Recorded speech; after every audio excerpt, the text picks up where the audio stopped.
लुटेरे नजर भी आ रहे हैं और उसके बाद पुलिस से लगातार गुहार लगाई जा रही है कि इस पर कार्रवाई हो, एफआईआर दर्ज हो, शिकायत लिखी जाए कम से कम। लेकिन पुलिस इस मामले में कोई कार्रवाई नहीं कर रही, ऐसे आरोप लगाए जा रहे हैं पीड़ितों की तरफ से।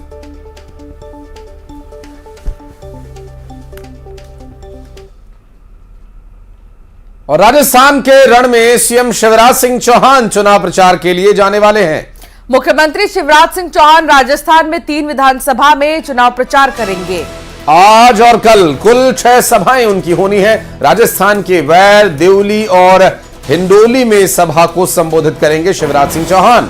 सुबह 11:30 बजे जयपुर में पार्टी कार्यालय में प्रेस कॉन्फ्रेंस होगी। दोपहर 12:10 पर विधानसभा वैर में जनसभा को संबोधित करेंगे, जबकि दोपहर 1:10 पर विधानसभा देवली में वो जनसभा को संबोधित करेंगे और दोपहर 2 बजे विधानसभा हिंडोली में चुनावी सभा को संबोधित करेंगे शिवराज सिंह चौहान। और लगातार क्योंकि स्टार प्रचारकों में उनका नाम भी शामिल है और अभी जो चुनाव 25 तारीख को होने हैं, राजस्थान में वोट डाला जाना है और इसके लिए बिल्कुल आखिरी चरण में इस वक्त अंशिका पहुंच चुका है चुनाव प्रचार। और ऐसे में शिवराज सिंह चौहान भी जा रहे हैं आज और 2 दिन ताबड़तोड़ जनसभाओं को संबोधित करेंगे। भारतीय जनता पार्टी के पक्ष में माहौल बनाने के लिए प्रयास करेंगे।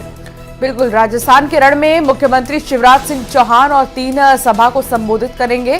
राजस्थान के चुनावी मैदान में वैर भी जाएंगे, शिवराज सिंह चौहान हिंडोली भी जाएंगे, यहां पर प्रचार करेंगे। बीजेपी के पक्ष में माहौल बनाने की कोशिश होगी। बात करेंगे शैलेंद्र भदौरिया, हमारे सहयोगी इस वक्त हमारे साथ मौजूद है। शैलेंद्र, कहीं प्रचार हो, जनसभा हो, शिवराज सिंह चौहान सबसे ऊपर उनका नाम रहता है और आज राजस्थान जा रहे।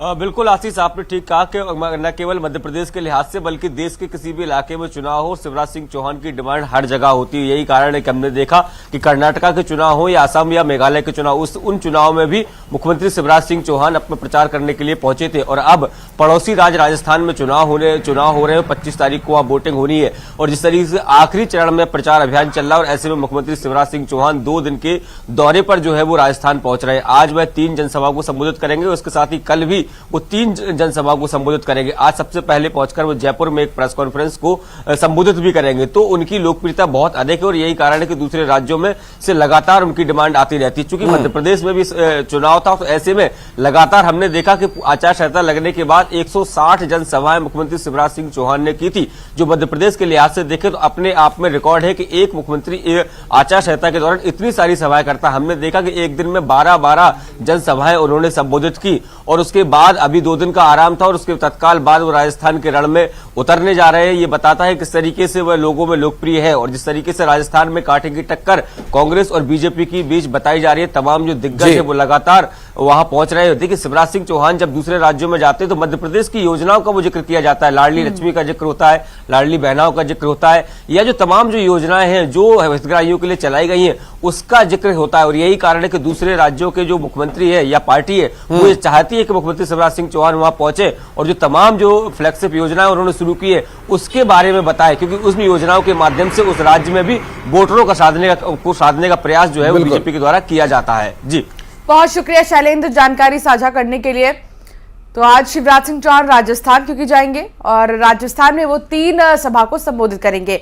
भोपाल में मतदान के बाद बीजेपी की बड़ी बैठक हुई जिसमें सीएम शिवराज, प्रदेश अध्यक्ष वीडी शर्मा सहित बड़े नेता मौजूद रहे। दरअसल बैठक में काउंटिंग को लेकर ट्रेनिंग दी गई। वहीं वीडी शर्मा ने बैठक के बाद मीडिया से बात करते हुए कहा कि राहुल गांधी ने पीएम मोदी के लिए जिस शब्दों का प्रयोग किया उससे वो अपनी मंद बुद्धि का प्रचार कर रहे हैं। तो दिग्विजय पर एफआईआर को लेकर कहा, कानून क्या दिग्विजय सिंह की जेब में है, कानून का क्या वो पालन नहीं करेंगे। मैं तो कहूंगा कि और धाराएं लगनी चाहिए। लोगों को भड़काया, प्रशासन ने उन्हें धरना कैसे देने दिया।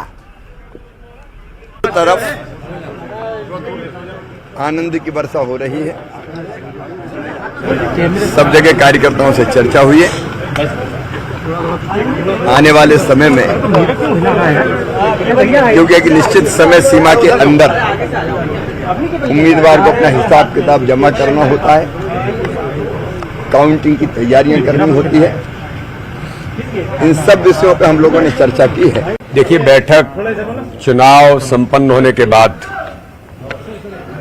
सभी लोग काम में लगे थे और चुनाव संपन्न हुआ तो 3 दिन से थोड़ा रिलैक्स मूड में थे और अब उन्हें अपने सभी कामों की आगामी दृष्टि से काउंटिंग है, बाकी सभी विधानसभाओं में कार्यकर्ता अपनी तैयारियों में उत्साह के साथ जो लगे थे और काउंटिंग की तैयारी को लेकर के भी जुटेंगे।